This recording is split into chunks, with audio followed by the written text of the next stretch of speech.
I woke up to a miracle today. Triggers stay as I find my way. No judgment to lead astray.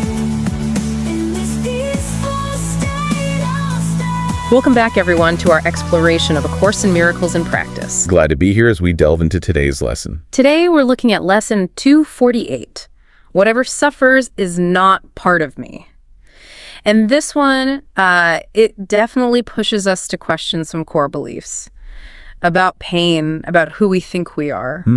It's quite potent. It doesn't really ease you in, does it? It gets right to questioning those basic ideas about suffering. Just a quick reminder before we jump in, you can find us on social media. We're at The World Harmony Project, or drop us an email at ACIM@theworldharmonyproject.org. We always appreciate hearing from you. Okay, let's get into the lesson itself. I'll read the first part. Lesson 248. Whatever suffers is not part of me. I have disowned the truth. Now let me be as faithful in disowning falsity. Whatever suffers is not part of me. What grieves is not myself. What is in pain is but illusion in my mind. What dies was never living in reality and did but mock the truth about myself. Now I disown self-concepts and deceits and lies about the Holy Son of God. Now am I ready to accept him back as God created him and as he is. And the closing prayer. Father, my ancient love for you returns and lets me love your Son again as well. Father, I am as you created me. Now is your love remembered and my own. Now do I understand that they are one. That opening line, I have disowned the truth, it's pretty stark. It feels like such a direct admission of how loyal we've been to illusion, maybe without even noticing. That idea of faithfulness really stands out. When the Course asks us to be as faithful in disowning falsity, it highlights just how devoted we can become to our stories of suffering, the narratives we weave around our pain. I know for a long time I never questioned pain. If something hurt physically or emotionally, I was that hurt. It wasn't just an experience I was having. It felt like my entire identity in that moment. I'm actually bumping up against this very practically right now. I started a new job, as you know, and it's physically quite demanding. Okay. And after a shift, my legs are just aching significantly. Oh, wow, that sounds tough. Yeah, for about an hour after work, I literally cannot keep my legs still. I find myself just writhing around trying to find any comfortable position. Gosh, that sounds genuinely difficult, a really tough experience. Yeah, but here's where it connects so directly to this lesson for me. I had this realization. I was actually kind of treasuring that pain. Treasuring it? How so? Well, this is my first job after being unemployed for a year, and honestly, my physical conditioning isn't what it used to be. So the pain, for me, it felt like tangible proof that I was working hard, that I was pushing myself. Okay, so you're extracting meaning from the suffering itself, Right. Which the Course points out is one of the ego's most cunning tricks, right? Building these self-concepts. It's how we sort of accidentally reinforce the illusion of being this separate, limited self. That's exactly it. I was taking this temporary physical sensation and I was turning it into an identity. I am someone tough enough to handle hard work. It became this badge of honor. And this is precisely the kind of self-concept, the story about who you are based on experience, that the lesson calls on us to disown. And my faithfulness to that narrative, it felt really strong. Every shift, I'd return to it. Lying there in agony, that story gave me a way to cope, I suppose. It even motivated me to go back the next day. So have you found a way to apply the Course to this while it's happening? I've been trying, making a real effort to catch myself while I'm actually working. As soon as the pain and the exhaustion start to really set in, I remind myself I am not my body. And crucially, trying to do it before I get completely lost in that bigger story about proving my worth through struggle. And what's the immediate shift? What do you notice when you manage to apply that reminder? It creates a bit of distance. I step back from that complete identification. The sensations are still there, obviously, but they stop defining who I am in that moment. And that distinction between experiencing the suffering and being the suffering, that feels like what the lesson means by disowning. You withdraw your belief from the story you've attached to the sensation. Catching that identification early, that seems so critical. Oh, it absolutely is. It's far, far more challenging to disidentify once I'm fully absorbed in it, writhing in bed, completely identified with being the suffering person. I get that. My own version of this was maybe less physical, but it stretched over a decade. This faithful attachment to a false story. In high school, I was completely obsessed with foreign languages. Right, I remember you mentioning this. Just how deep did that obsession go? Oh, it was my entire identity. Yeah. My whole life revolved around this idea of studying languages, connecting with other cultures. That was it. That was what I thought I was meant to do. Okay. And what happened with those plans? Well, college plans just completely fell apart because of finances. I couldn't go to the university with the programs I wanted, ended up somewhere else entirely without those opportunities. And how did you handle that disappointment? Not well. Not well at all. I carried this deep, deep resentment for about 10 years. Wow. A full decade carrying that feeling. That's significant. Yeah. Every time I thought about my life, my future, my thoughts just circled back to this core belief. My life is stunted because I couldn't pursue what I was meant to do. Mm-hmm.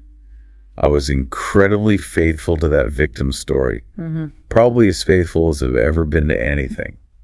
So that really became the essence of those self-concepts and deceits the lesson talks about, the lies we maintain about who we are. That's it exactly. I had elevated thwarted language student to my core identity. Even after I started studying the course, honestly, I was still, in my mind, identifying as someone recovering from thwarted dreams. It was just another self-concept I was holding on to. It shows how subtly the ego can shift its narrative, doesn't it? Even wrapping it around our healing journey just to keep a false identity going. The shift finally happened when I recognized that faithfulness, that I'd been faithful to limitation for 10 years. I saw that the deep joy I felt, the connection with cultures, that was real. And it couldn't actually be destroyed by circumstances. But I made that joy completely dependent on one very specific path unfolding. That's such a clear example of disowning the falsity, isn't it? Separating the true gift, the inherent joy, from the whole egoic story you'd built around a perceived lack or limitation. Both our stories, I think, show how consistently we invest belief in these false identities. And this brings us to something really sensitive, but crucial in this lesson. How do we approach suffering in others, especially people facing genuine serious illness or trauma? How do we offer support without accidentally reinforcing their identification with pain? I want to tread carefully here. Yes, absolutely. It's so important to emphasize we are not blaming anyone for their pain. We're not dismissing very real, very difficult struggles. Right. But I do notice culturally how often we're encouraged to make pain central to identity. You see it in survivor narratives, that warrior language around illness, even how social media sometimes celebrates overcoming suffering. Like my own warrior pain idea, connecting the leg pain to being tough. I definitely see that dynamic. People often share their health battles, their latest scans, their victories, how the struggles made them stronger. Yeah. And I feel enormous compassion for people seeking connection and meaning in those really hard times. They absolutely need support and understanding. But from the Course's viewpoint, even a seemingly positive narrative built around suffering can, on a deeper level, become just another form of false identity we cling to. That's the really delicate line I find myself exploring. On one hand, finding meaning, finding community through shared struggles that can be genuinely helpful, vital even. On the other hand, this lesson states so unequivocally, whatever suffers is not truly who we are at our deepest spiritual core. So the question becomes, how do we honor someone's very real experience, offer genuine empathy and support, while simultaneously holding the truth that their essence, their spirit, remains completely untouched by the illness or the trauma? It's such a delicate balance. When someone shares their cancer journey or their battle with chronic pain or depression, usually they're looking for connection, for validation, not a spiritual lecture, right? Definitely not. I know if someone had tried to give me a course lesson while my legs were cramping up, I wouldn't have appreciated it much. Exactly. Yeah. People deserve that connection, that feeling of being heard. So what I've been experimenting with personally is trying to respond to something deeper within them.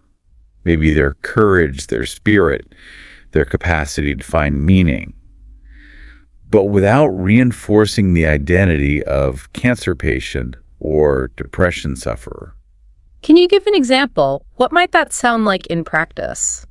Maybe instead of saying, "You're so brave fighting this disease," which centers the disease, I might try something like, "Your spirit really shines through everything you're facing."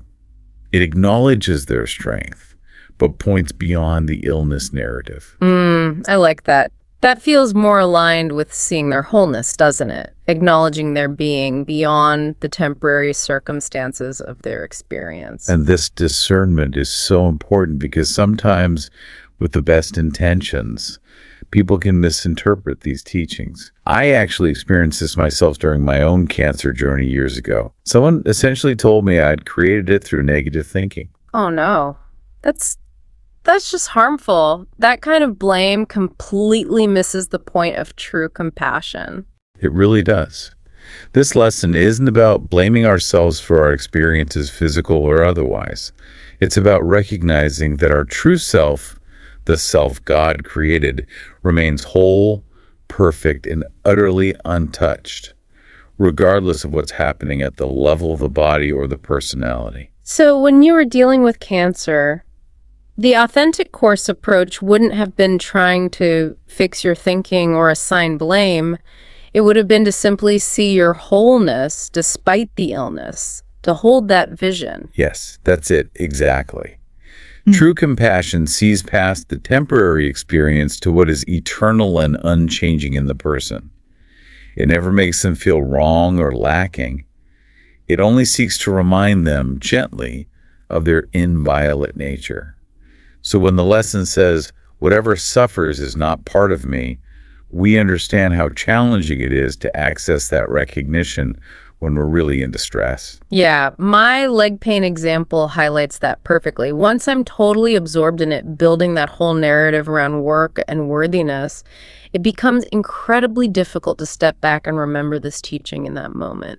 I completely understand. It's something I've had to approach really gradually myself. I found it helps to start small. Practice with minor annoyances first. Traffic jams, slow internet, things where the emotional stakes aren't quite so high. And what happens in those smaller moments? What shift do you notice? Sometimes, just sometimes, there's a brief space, a moment where I can perceive the frustration as something arising in my awareness, rather than being my awareness itself. It's like the lesson says, what is in pain is but illusion in my mind. Ah, so the mind contains the illusion, but isn't actually subject to it? Is that the idea? That's the distinction I aim for. But I'll be honest, with bigger emotional stuff or significant physical pain, I often don't remember to look until I'm already fully identified with it. That idea of absorption feels really key here. When I catch myself thinking or saying, "I'm in agony," instead of something like, "I notice intense pains," I know I've already fused my identity with the suffering. Or like my language resentment for a decade. I wasn't just feeling resentment, I was someone whose dreams were thwarted, totally absorbed. So how can listeners start to recognize when they're in that state of absorption? What are the clues? For me, a big clue is catching those "I am" statements. I am frustrated, I'm heartbroken, I am overwhelmed, as opposed to simply observing. Frustration is present, heartbreak is felt, overwhelm is happening. Catching yourself making or even just thinking those identity statements is a really useful signal. That makes sense. Another indicator for me is when I start leaving elaborate stories about why I'm suffering and what that suffering supposedly proves about me or my life or other people. Yes, that's when all perspective is lost, isn't it? Everything gets filtered through the lens of that specific pain narrative. Yet what's so beautiful about this lesson, despite its challenge, is how it ends. That hopeful conclusion where love just naturally returns. Father, my ancient love for you returns. Oh, that word ancient. It carries so much weight, doesn't it? It implies a love that existed before every story we ever told ourselves about being separate or flawed. Exactly. And then it continues, and lets me love your son again as well. That word again is powerful too. It suggests we're not learning to love others or ourselves for the first time. We're simply remembering how, remembering what's always been true. And that final line, now is your love remembered, and my own. Now do I understand that they are one. That hits me every time.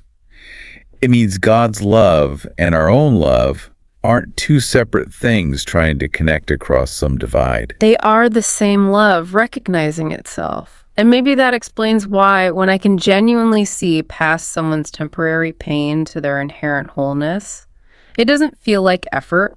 It feels natural. Identity and suffering really touch something so fundamental within all of us. Keep practicing that faithful disowning this week. And just remember, this is a journey. It's not about suddenly being perfect. Not at all. Keep making space so that the ancient love that has always been there can be remembered more and more clearly. We look forward to our next exploration together.